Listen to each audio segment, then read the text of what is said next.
Hey, Laurel. Hey, Jessa. Who's our guest today? We have James with Opolis Optics, the alliterative brand. Ooh, We like it. Thank you welcome. so much for being with us. And Jessa, how are we connected to James? So we actually got introduced to James through Jared Chris Cuolo. We laughed because we like saying his last name. We were practicing it with him. And from Upcycle and Company, we talked to him a few weeks ago on the podcast. And when we were talking to him ahead of time, he was like, "You have to meet my friend James." He's like, he does the most amazing work. He has an awesome brand. And so we got an introduction, and James was gracious enough to join us. And we learned more about Opolis Optics. And I have a feeling there's a lot more to your story. And we look forward to you sharing that with us today. Yeah, I'm really excited. I'm really excited about being on the show today, Jess and Laurel. I went through the podcast and saw what you had, kind of gone through with Jared, and you guys are just doing such a cool thing, and he was so excited to be on. So this is a great opportunity for me. Thank you, guys. Oh, thank you. Yeah, yeah. Are we done? I'm peaked for the day. Just kidding. So James, I know you're an entrepreneur and you have this cool sunglasses company made with recycled plastic and this innovation. And I think what would be interesting to hear is how, Laura would say, your entrepreneurial journey and how you got to this point. Because I know you have a different background that wasn't necessarily in the business world, but now you're this entrepreneur. And so I think if you could kind of start off to where you started in your career and how it led you to founding Opolis. Yeah, that's a great question, because the journey or the story brings me to where I am now, and where Opolis is kind of the brainchild of that. So I'd worked for USAID as a contractor. So I didn't work directly for USAID. So they would hire my company to go into places and implement their projects on their behalf. I did that for about 10 years, my first assignment being in Bangladesh, and then my last assignment being in northern Nigeria. And so through that decade, I was exposed to so many different things, so many different people, so many different realities around the world. And a lot of the projects I supported is as diverse as the people that I met. Bangladesh, I was managing an agricultural value chain project that was focused on getting tomatoes and mangoes to the market from local farmers to help their local economies. I then went to Kalimantan in Indonesia, helping with the Javanese rhino, the orangutan, and other endangered species initiatives, basically working with anti-poaching measures. And then my journey went to Pakistan and Afghanistan and Iraq, where I was focused more on violent extremism. And lastly, in Africa, working again in the violent extremism area, but focusing more at the at where the differences could be made within the youth community, within family and our youngest generations, to kind of tackle that supply chain of violence early on. So with all that said, with all my journeys, the one thing that kept on coming up wherever I went was this plastic issue. And it was something that deeply affected me to a point where I knew if I ever had left the contracting government world, that in some way or somehow I would tackle this issue, whether it be small scale or larger scale. Because it was interesting. A lot of the groups that we were working with were marginalized groups. And these are the folks, as can be labeled as like the losers or the people that lived on the fringes or the outside. And a lot of these marginalized groups were affected by the plastic pollution the most. They were living in landfill communities. They were fishing in areas that were just completely polluted with plastic pollution. And as an outdoor enthusiast, surfer, snowboarder, and just a huge advocate for the climate and the environment, this really made a huge impact on me. So, skip 2 years ago, a friend of mine reached out and asked me to help him launch a new sunglasses company, and we did so, and it went well. But one of the things that I kept on noticing when we were coming out with the company is that people were really concerned about whether or not we were putting single-use plastic back into the world. And, I'm not going to say anything bad about the company. It was a great experience, and we were doing great things. We had a one-for-one aspect to the company, but it wasn't to the level of sustainability that I wanted. And people started really caring about what the plastic was made from, where was it being sourced, how would it impact the environment, et cetera, et cetera. And that's when it kind of, the light bulb hit. It's like, okay, people do care about this. I know this industry pretty well now, and this will tackle my goal of my individual goal of addressing the plastic epidemic when I was going over to these places. So we decided to split ways, and I started contacting everybody I knew within these countries that had a great network that was covering the plastic solution.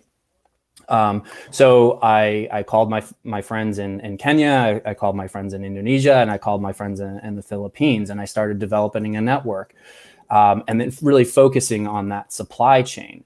And then, so that's essentially how the idea was inspired. Opolis, in its Latin root or Greek wording, means citizen or community.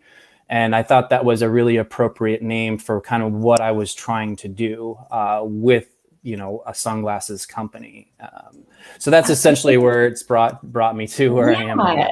Thank you so much for walking us through that, because I know you just condensed I don't know how many years and stories I can only imagine into 3 minutes. So thank you.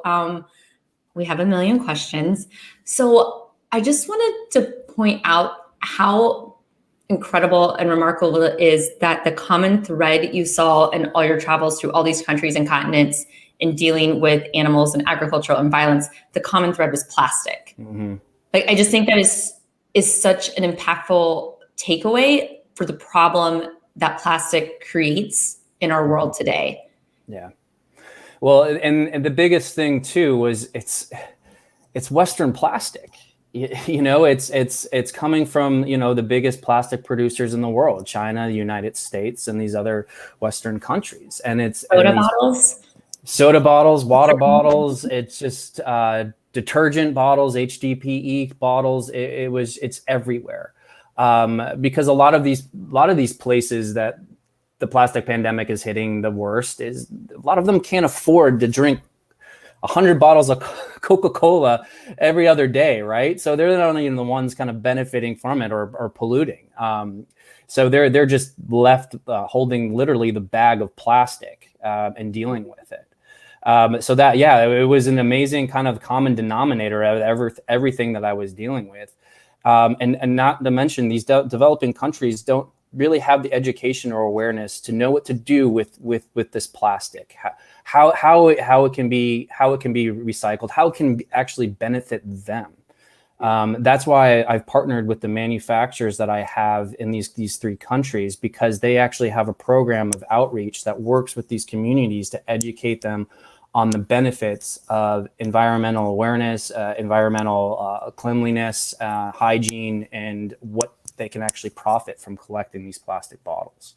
Yes, and for our listeners, I want to reiterate that this is a use case for the phrase environmental justice, where we cite projects that are polluting, like landfills, or industrial projects, recycling centers, upcycling factories, and things like that in disadvantaged or marginalized communities. And what this does is it keeps them poor, it keeps them polluted, and it is a huge subject in California. It's actually now a law that every land use authority in the state of California must prepare an environmental justice section as part of their long-range land use planning. So all the general plans in the state of California must address environmental justice now. And that's a very recent thing. So imagine a very progressive, I'd like to think progressive state just now coming around to the topic of environmental justice, and the communities that are suffering the most around the world that you saw. It's probably not a phrase that's spoken to or being addressed outside of these nonprofits that are providing education to help educate these people about what's really going on. And I find that to be a huge travesty. Well, that's a really great term, environmental justice. I haven't come across that. I'd love to steal that from you, Laurel. But that's part of the supply chain, right? Is addressing that issue, the environmental justice, and it goes to what we've been focusing on, who we're working with. The three organizations that we're working, the PET manufacturers, they've been certified, they've been audited by US and Swiss groups. They are what they say they are, and they are committed in paying each waste collector that we have engaged above the minimum wage. So that's something that we've committed, and then we've kind of reinforced with our partnership with those organizations. But I think that's a great point, Laurel, and this idea of just environmental justice, and I'm afraid that a lot of the other folks that are using, PET manufacturers, they're not really focused on that. They basically just want to be able to say, hey, we're using PET, we're using recycled plastic, but they don't know the conditions and terms of what that manufacturer is actually kind of emplacing or enforcing on the people or communities that it's engaged with. So that's a to that end, will you walk us through what a supply chain looks like and what PET is and where it comes in the supply chain, all the way from like the source of the material, the refinement and manufacturing, and the people involved in that supply chain? Yeah, that's a great question. So what we start with is our waste collectors, and I think it's important for me to preface that the plastic that we use is defined as outbound plastic. So this plastic basically is plastic that is either found in the ocean or is about to be kind of disposed into landfills and oceans. So we're making sure that this plastic is actually, it's not coming from like out of our blue recycled centers, right? It was meant for being into the environment, or it's found in the environment. So our waste collectors are tasked in going through and sorting various types of plastic. We're focusing on PET, and I always mispronounce the name. It's here, I've got it. Polyethylene terephthalate. 3 more times fast. Yeah, I know. And I've been working with this for like over a year, and I still can't pronounce it. But it's PET for layman's terms and people like me. Yeah, and that's why it's called PET. Yeah, exactly. And actually, it's the most commonly used plastic out there, and it's the most polluted. But the best thing about PET is that it has amazing recycled properties. That's why we're looking to PET for a durable product, just like we're doing with the premium sunglasses. So anyway, we've tasked our waste collectors to go out, whether it's the landfills, in Kenya, or the beaches or oceans in Indonesia or the Philippines. They typically know the difference between HDPE and PET at this point. They've been well educated on what they're collecting. HDPE is more or less like the shampoo bottles or detergent bottles that you find. And we would love to use that. And you can use components of this material in sunglasses, but for us, it's not as good as the PET. And there's more plastic. There's plastic soda bottles and plastic water bottles out there. So we're focusing on the removal of that. HDPE hopefully we'll address that when we make some headway. So our waste collectors go through, they pick the PET products, the water bottles and the soda bottles. They bring, I don't know how many tons of that to their community, where the community actually sorts to make sure that the right materials are going in the right bins. Then those bins are sent to the PET manufacturer, where they clean, they heat, and then they grind. And basically what they're doing for us is creating PET pellets or PET flakes. Then those PET pellets and flakes are then sent to our manufacturer in China. And I know a lot of people don't like to hear that word China, but for the most part, these guys, the manufacturer that we're using in China are the best at what they do. And I'll have to be honest, there is not a lot of people that know how to use PET in the way that we do or need to, because there's a lot of industry out there that are doing amazing things with PET fabric. Like our friends at Got Bag, Rothy's with shoes. I mean, they're just doing amazing things, and Nomadics with there it is. Yeah. But it doesn't need that durability that, sunglasses require. So hence we're in China doing that. So that's kind of like the Happy Lunar New Year to our Chinese. That's right. friends. Yeah. Chinese New Year. China. Yep. Continue. Yeah. So I mean that's the extent of it. I mean I can go into like the nitty gritty of it, but overall that's what it is. But I have to emphasize that the supply chain is who we are as a company, and we are invested in that supply chain from the very beginning, meaning that we are invested in those waste collectors. We are invested in the communities that the waste collectors and manufacturers are located in. And that includes education, awareness, hygiene practices, and everything else that involves that, and especially increasing the economic livelihoods in those places. And I don't want to harp on what I was doing for the government for a long time, but a lot of the violence and radicalization that would come out of these communities, or the marginalized communities, were the folks that were economically on the downturn. They were insecure about their stance in life. They were just beat up. And so to give people a little bit more cash gives them a little bit more confidence and a better stance in life. So when they do get approached by groups, they're less likely to join these folks, because these groups more or less are paying them right away. And although these people aren't radical or violent, they need cash, and they need cash right away to support their growing families, their big families. So I mean, I think, what you're saying there, or sorry to cut you off, I feel like you're about to have this big point, and I'm like, but nope.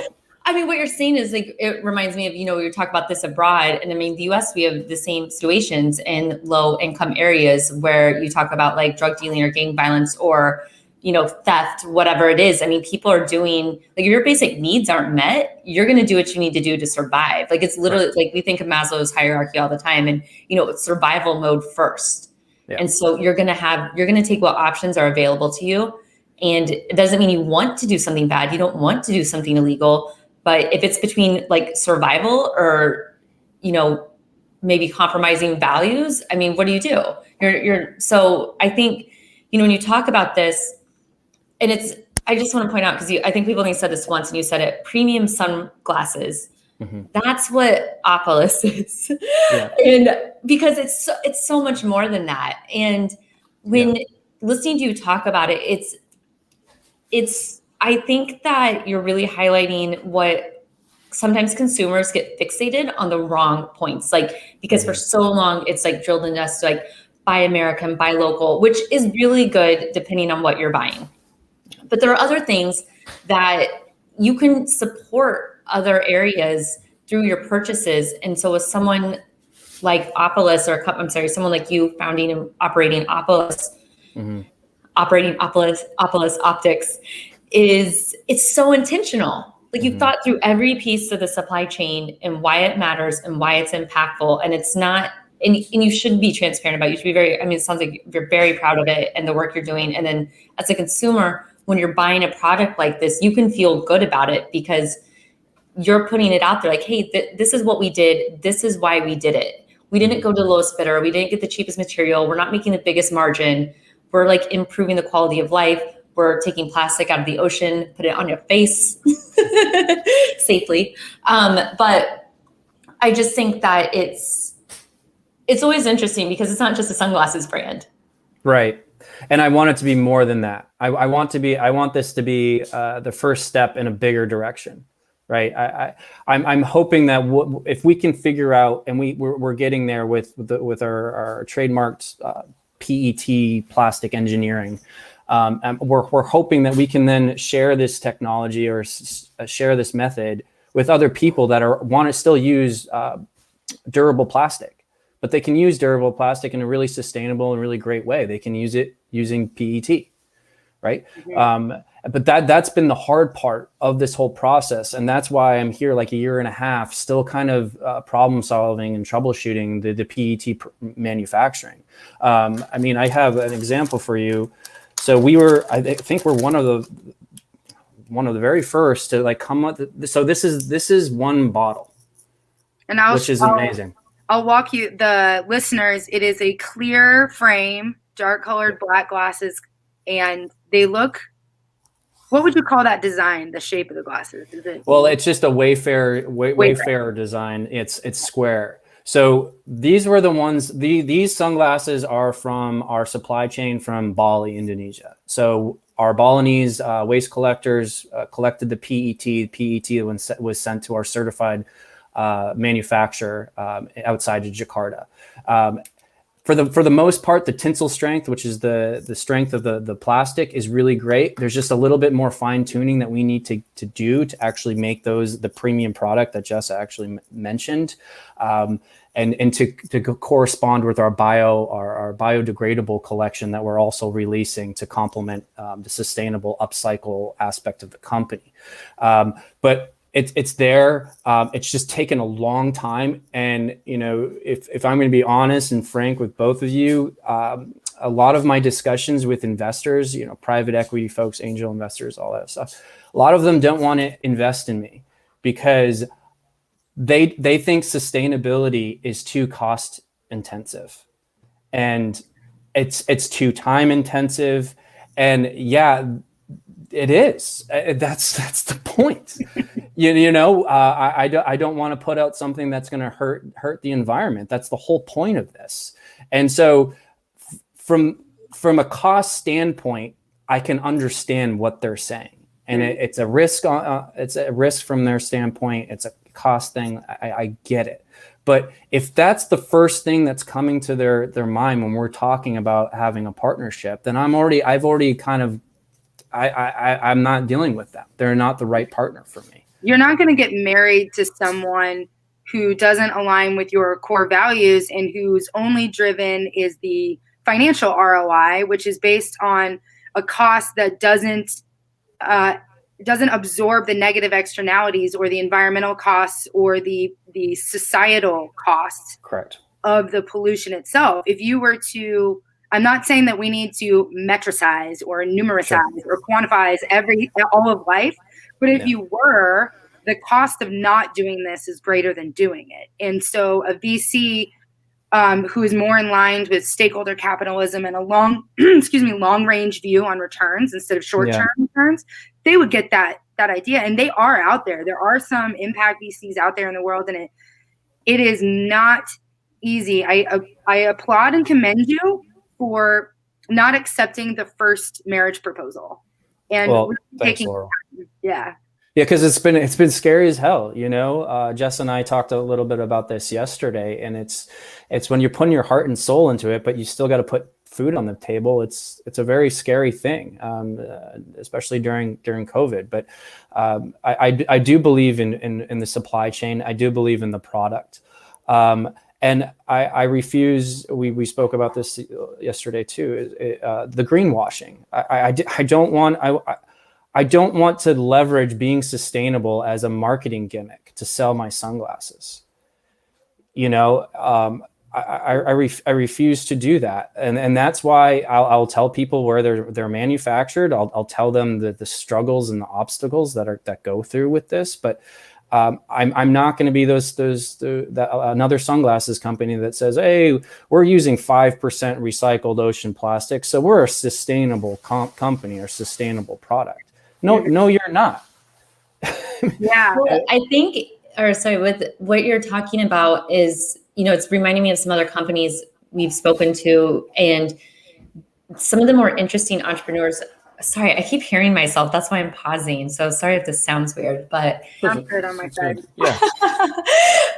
Is that they use their product to tell a story. So it's not really necessarily about bringing sunglasses to market. It's about the process you can do to take the waste of the plastic and turn it into something that people are going to buy.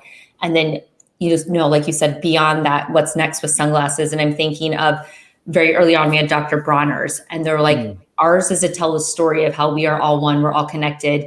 And we sell soap to do that. And that's why their labels are so weird, because it has their whole manifesto. And then the one we talked about, our podcast right before this, we were talking about with Article 22 and the jewelry. It's like, it's to tell the secret war and from the Vietnam War in Laos and through jewelry.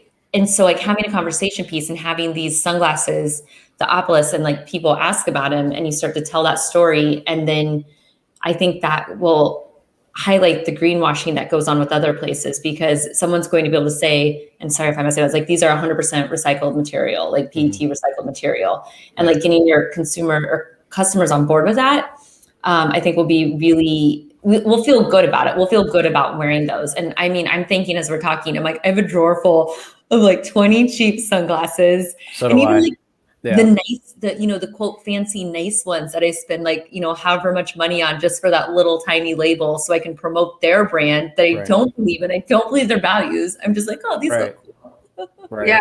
And I want to highlight also that, let me step back. I would love to ask you, James, what is your definition of sustainability? Because if there's one thing that we've learned through Orion and our general experience in business, is that it means something, it's different to everyone. So if somebody thinks that having 5% recycled plastic is enough for them to be sustainable, I just want to see what they, on their website, what they think sustainability is. Because it also may be the case that they're totally unaware of what else they can do. Question. And the other point is, you're not just going to a manufacturer and using recycled plastic.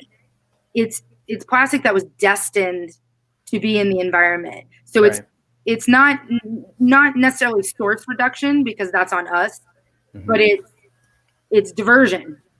Yeah.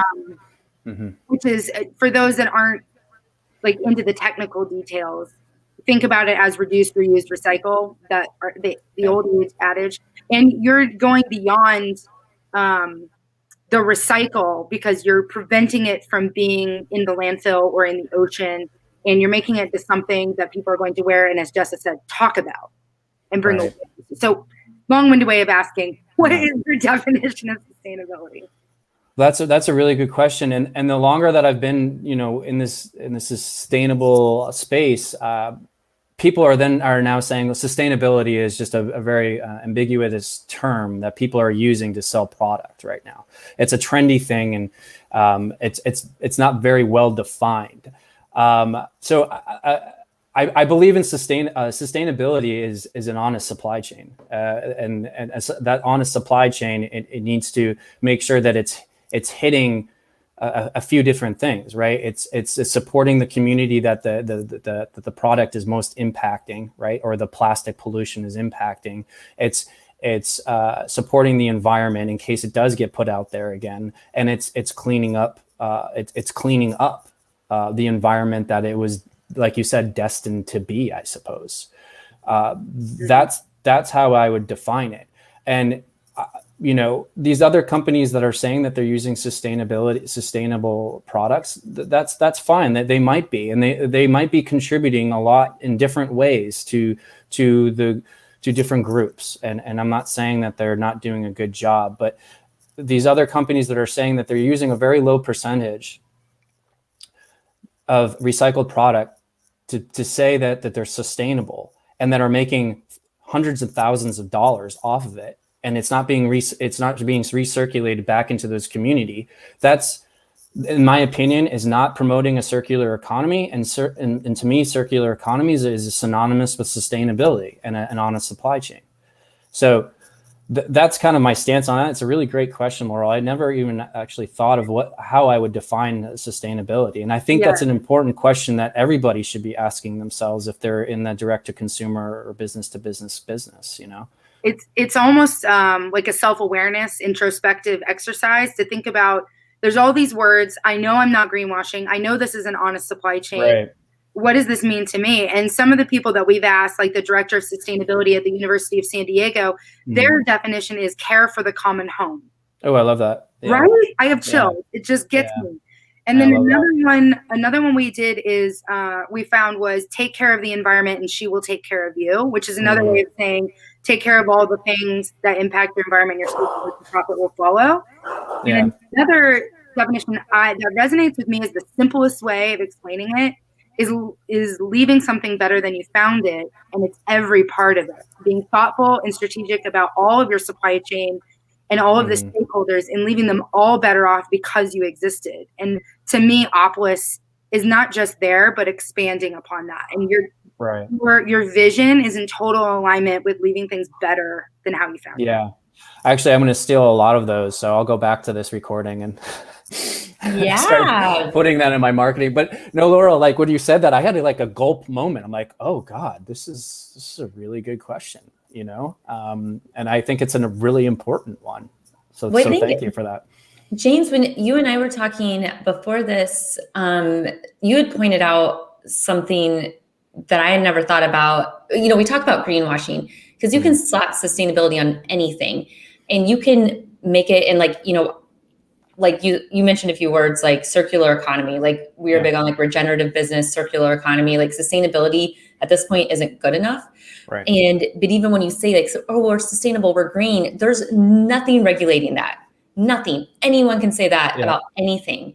Yeah. And so I think it's such an important thing. And then as consumers, you know, it's like, how do we know? And so I think we have a responsibility to do due diligence and vote with our dollars. Like, where are we spending our money? And do we feel good about this? And then with some of us, like, you know, you don't have time. Like, we're just trying to get through day to day and you just need to get, you know, whatever. So you get the first thing on the shelf, you get the first thing that pops up on Amazon. But we talk a lot on here about B Corps and B corporations. And that's a website where you can go through and you can do some due diligence to find brands. You can look for the B Corp symbol on products that have been verified and stamped.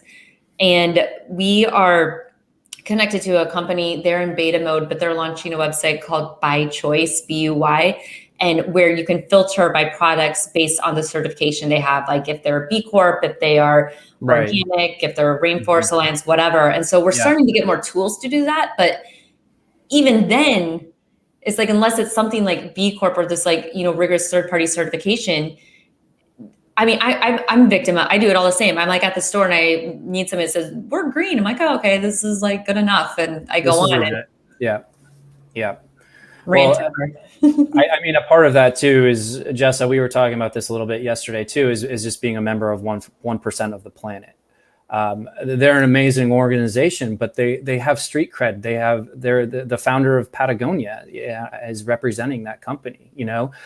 So I feel like someone like them really brings to the forefront this thought process that the consumers might undertake when they're buying things now. Being like, if they see a 1% Planet membership or logo somewhere, and they're like, oh, these people have gone through the certification process of being a member of the 1%. Not only that, but 1% of their revenue will go to these amazing NGOs or organizations that are supporting the environment in some way. So I think it's memberships like that that there needs to be more, especially within the U.S. market. I think that the European market is much more well aware of the sustainable and environmental impacts that their products are making in the world. Our friends from Bag, they're amazing company based in Germany that just relaunched their company here in North America, but they're making these awesome messenger bags out of PET fabric that's sourced from fishermen in Indonesia. But the Germans are and the Europeans are so more willing to buy products and spend more money on that supply chain and whatnot, and that the Americans, you know, because we're just so consume now. It's a little bit, we're at a point where, let's just do a little bit more research and figuring out where these products are coming and how they're impacting the environment in the world. Yeah, I concur. And we hopefully in the future, the vision is that none of these third-party certifications are needed. It's just how life and business is done. Agriculture is regenerative, the soil is fertile, so no additives need to be no additional inputs need to be injected to make up for the bad. It's only compounding positive value. Right. Yeah. And hopefully, is that Opolis's dream, is to put themselves out of business on the optics line? God, yeah. Yeah. I mean, that's the goal. And then figure out what else needs to be solved. Right. So, there's so much that needs to be done, but I feel like we won't get there. But if we're making an impact somehow in some way, I have to believe that would be a success. We're working with some amazing partners that every part of our packaging is using some type of PET, like our cases, our microcross, everything's being made out of PET. So when you get our product, you're actually picking up more than just one water bottle. You're picking up 3 or 4. So my goal is this: if we can create a new standard of making sunglasses, I hope that all the other sunglasses companies out there are going to be a huge competitor of ours because they're using the same process, right? And then, it's like a domino effect. If all the sunglasses companies are using the PET formula into making their beautiful sunglasses, then hopefully that will transform into another durable PET manufacturing for another company that uses plastics.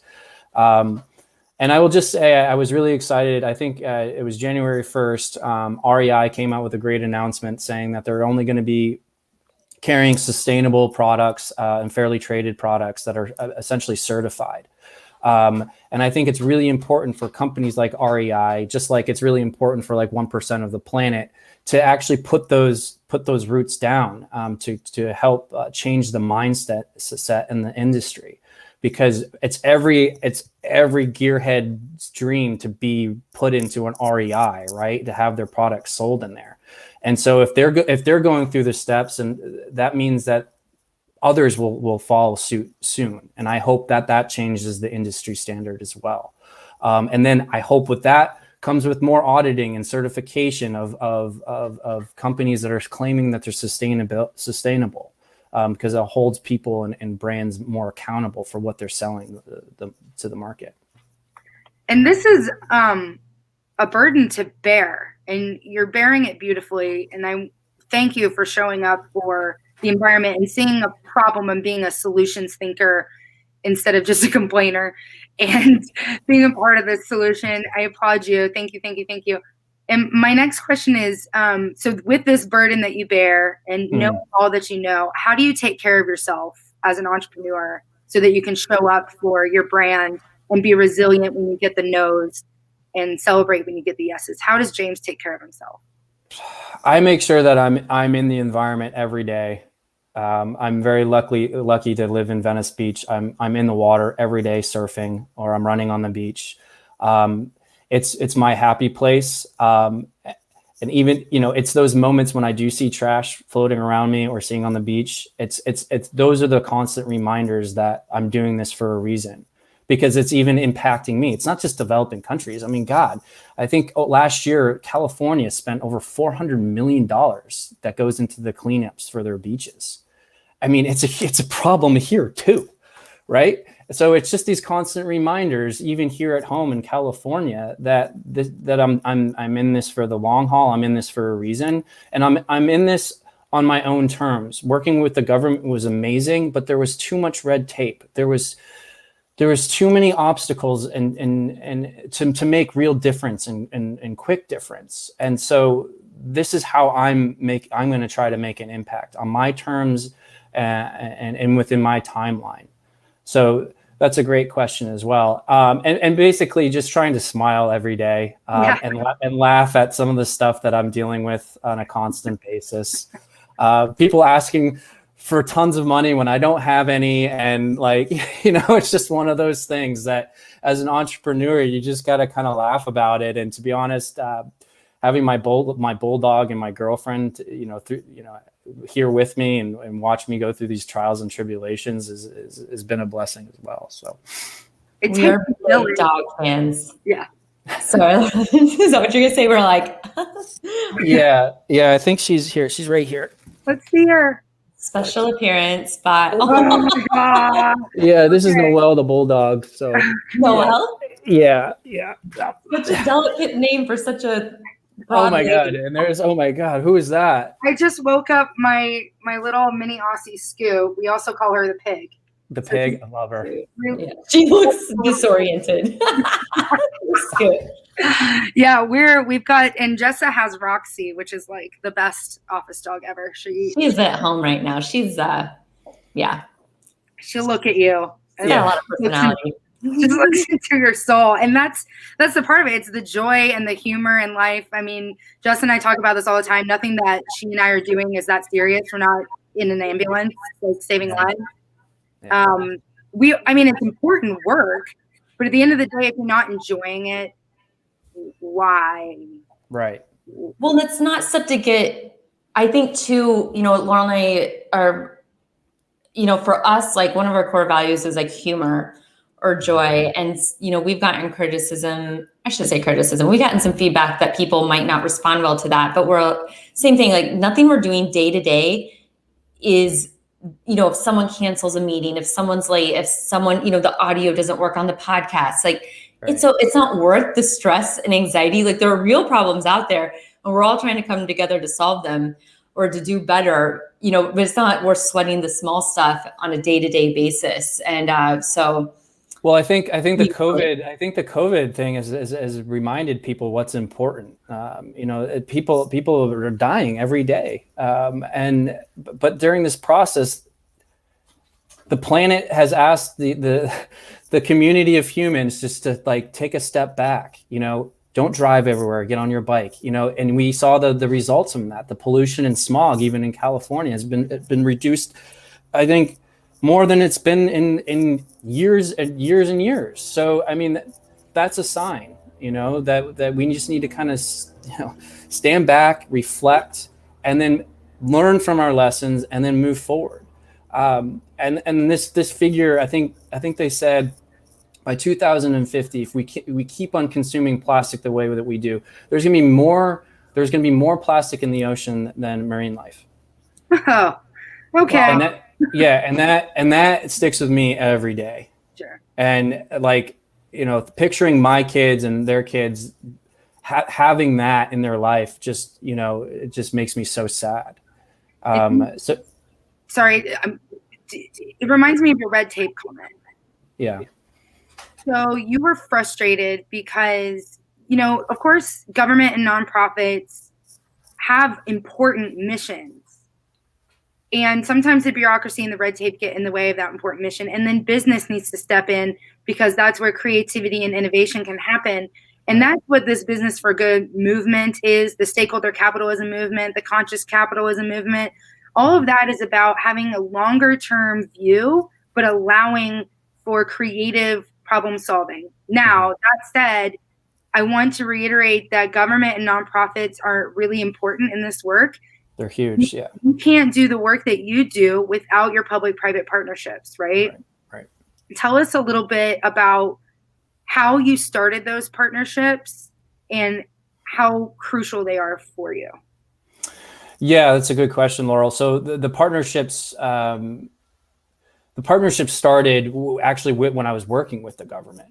And that's who I've made partnerships in these different countries. But I've also made partnerships and with other brands and organizations that have fallen in love with the story and the concept of what Opolis can do, and the potential. Right? It's the potential. And when you meet me, you can understand my enthusiasm for the Opolis. I'm not going away anytime soon. And I think a lot of people get that right off the bat. They know that I'm invested in making a difference and making this work one way or another. I have the background. I have the network. And I mean, I was running projects in Iraq, with violent extremism. I think if I did a good job there, I can make an impact here. And I think people trust that. And that's one of the main, convincing aspects of working with me. It's been hard as a young organization, to get people to respond to you. And I'm sure Laurel and Jesse, you've had experiences with your backgrounds in dealing with this. But once we're introduced, I show my marketing deck. I've gone through everything, and they've learned my story. It's a meaningful one. And what I've learned as being an entrepreneur is take care of your relationships, be good to your relationships. And that's something that, is just how I live my life anyway. And through my years with the government, I've maintained those relationships. That's why I could call the folks in Kenya. That's why I could fall, in Indonesia and Manila. And these other people from these other countries have actually called me like, James, if you're ever thinking about having or starting a program here, we'd love to be involved. I'm getting that left and right, from Uzbekistan, Tajikistan, to South Africa. It's been an amazing thing. It's just I need to focus on these 3 countries one at a time, because I need to make sure that the programs are running so I can implement that same program in other countries. So that's like a long-winded answer to your question, Laurel. But you said take care of your relationships, be good to your relationships, and that's how you live. On Article 22's website, she has a line called "Be Good," and her story says "Be Good," and that's based on Rebecca Rush's story around her father on the Ho Chi Minh Trail and herself as an avid athlete. And that is so simple and so clear. It's so important. It's like, be good. Yeah. And to Rob Greenfield's point, like, start at step 1. Like, just what was the first tiny practical step you took that you're really proud of and you want to share that might inspire other entrepreneurs to just take the first step towards your dream? Oh my God. I just, well, it's not a first step. It was the first leap. I just did it. I thought of that. I came up with the concept and I said, this is what I'm going to do. And I know a lot of people have tried to do that while working other jobs. And, I've been blessed through family and friends and support and what I earned with the government that I was able to really just focus and dive in on this. But I think if you truly care about what you're doing, I think you need to go all in. And I think that will resonate with whoever you're talking to, because they'll take you seriously. They'll take the organization and the mission seriously if you've put your heart and soul into it. So I think that's the first step. It was the first leap that I just said, screw it. I'm going to try this and I'm going to make it work. It's committing. It's committing and believing and taking a risk and having some trust in yourself that you can do it. And I think that's such good advice, because I see so many people who tried to start something and sorry if you can hear that. I put a podcast studio right next to a train track. Live and learn, right? But they don't go all in, and they kind of put some time to it. I've heard before from founders and investors that they want to see you all in. They're like, well, why should I put my money in if you don't trust yourself enough? And so many people are like, well, I can't because I have X, Y, Z. And it's one of those things you just have to take a leap of faith and figure it out. Like, it really, like, you take on debt, you take on loans. Like, there are ways to do it. You save, you make a plan and you save and you cut back in other areas. And I mean, I am not a poster child for financial responsibility whatsoever. Yeah. But I think when you have these dreams and these ideas, it's kind of like the fear isn't of doing it. It's of what if you don't do it? Right. You're always going to have that in the back of your mind. And that's something that would just haunt me, So that's why I'm trying my hardest just to make sure that's never a thought that comes into my head. So for you, was it the leap to the sunglasses? Was it a result? So you were working with this other company prior who was making sunglasses out of new plastic, virgin plastic. Right.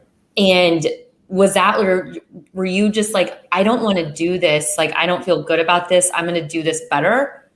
Like, was that the leap you made? Yeah.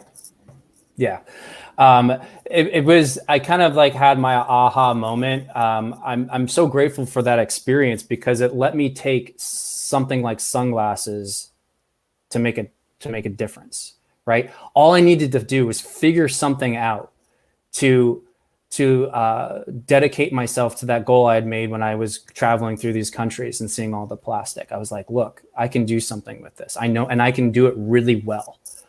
And so that was, I guess, Laurel, that can go back to my first step or my leap, but that was like the aha moment that I had.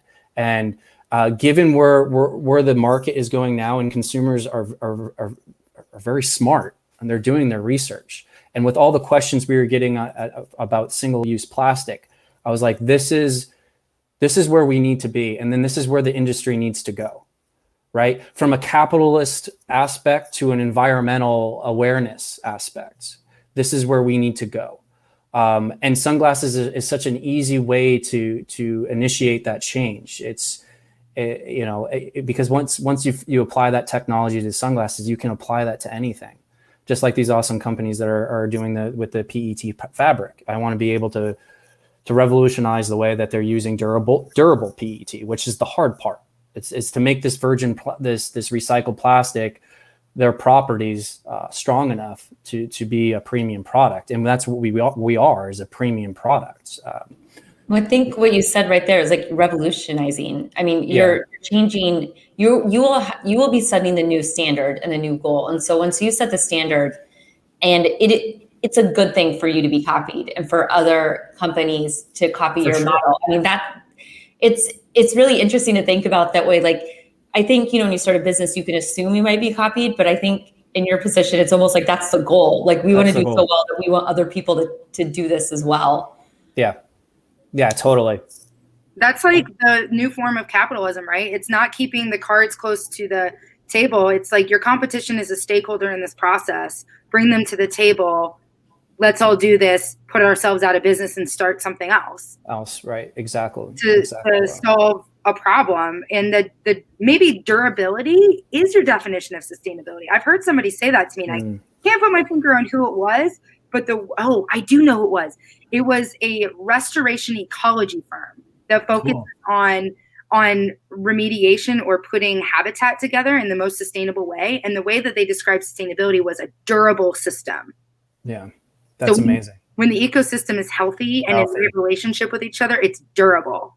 Ooh, I like that. Mm-hmm. You guys have very smart people on your show. I don't know what I'm doing. For being on our show, smart. Yeah. Yeah. Obviously. Yeah. No, and I guess the next step too in getting that durable PET is that then you have to start understanding the chemical makeup of what it means if you're putting that PET back in the sunlight, because then it's emitting CO2 and then everything else. So that's like the next step as well. There's always something to be done, right? Mm-hmm. And always things to think about. So once I'm out of business with the sunglasses thing, I can focus on that. You won't be bored. No, I hope not. So with Opolis, where you're at right now is you're still, like you mentioned earlier, like you're making some refinements to the final product. And correct. So, I know if you go to your website, I can pull it up here, opolisoptics.com. Yeah. I saw that you could sign up to be notified when you launch and get a discount, which correct. Is a perk if I've ever seen one. Yeah.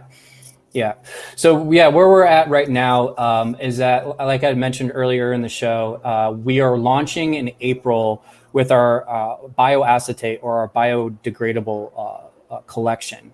It will come out with 2 styles, 3 different colorways. And then the PET, after the process is refined, is that collection will be launched in July. And again, I know we're really harping, our story is the PET. And the bioacetate is something to help us raise awareness on using sustainable and upcycled products to promote the R&D and the launch of that PET. The Bioacetate Collection is a really cool collection where it uses hemp, kelp, and what is the other one? I'm forgetting the other material, but basically it's not oil based like many of these other acetates. The oil based are produced synthetically, and they're actually bad for the environment. So when you use these organic and natural fibers and materials, it's actually great. It's better for the environment. I'm not going to say great. And under the right conditions, we've actually tested this with our manufacturer, is that the biodegradable material will actually degrade over 115 days under the right conditions. Wow. So it is a very cool process. We're going to be doing a whole creative around that and showing that process. But it is really cool to kind of see that degradation aspect, come into fruition. And to be honest, that should be another standard for all sunglasses companies, using bioacetate, biodegradable material, and using PET. This just the way forward. And consumers should demand for it, in my opinion. You heard it here first. And your earlier story about the reason why you saw an opportunity was because people were talking and asking you about single-use plastics and what to do with it. Correct. So that's a lesson for listeners about consumer demand and vocalizing what you want, because it does actually make a difference. Even just writing a letter, responding to a review, or even in private, contacting someone saying, hey, I have an idea. We interviewed Sensi Graves, a Sensi Graves swim, and she has up on her website, a part of my sustainability process is you telling me what ideas you have. Because I'm not the expert, please help me. I love that. Don't you? Isn't it just, it's so honest. It's so honest. Supply chain. It's like, here's my supply chain. I'm honest about this. I want to do what's right. I know I don't have all the answers. Please help me. I'm listening. Love it.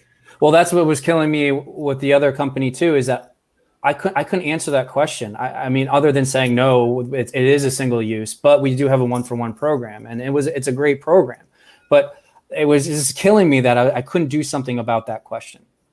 It was killing me. I think, we're probably getting close to wrapping up, but I would love to have the last word. Just kidding. So when you're talking about being able to talk about the supply chain, it's transparency. You're able to answer those questions. Yeah. And by being able to answer those questions and being transparent, that creates trust.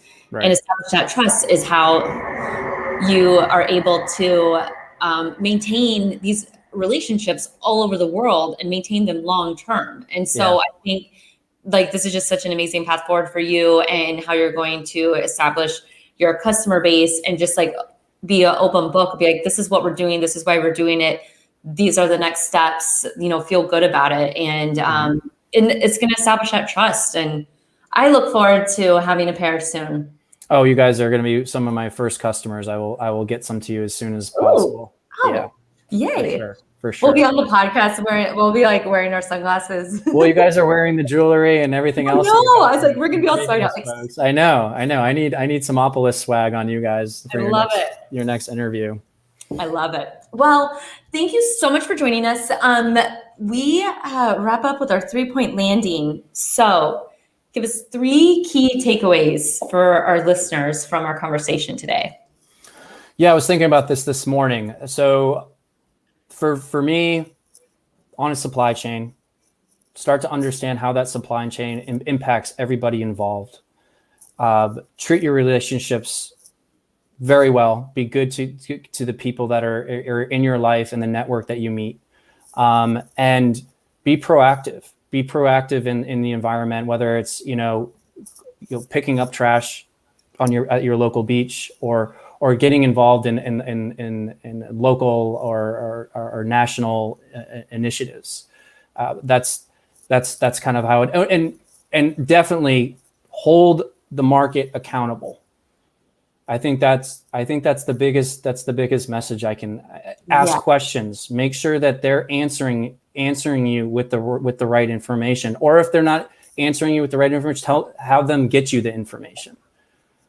So I think those are the 3 biggest takeaways. I love it. Thank you so much. We had a great time. Thank you so much for joining us today. Yeah, Jessa and Laurel, you guys are amazing. This has been a great opportunity, and I hope to be on again and have more information and exciting news for you. Yes. We look forward to it. Stay tuned. Awesome. All right. Send it, Jessa.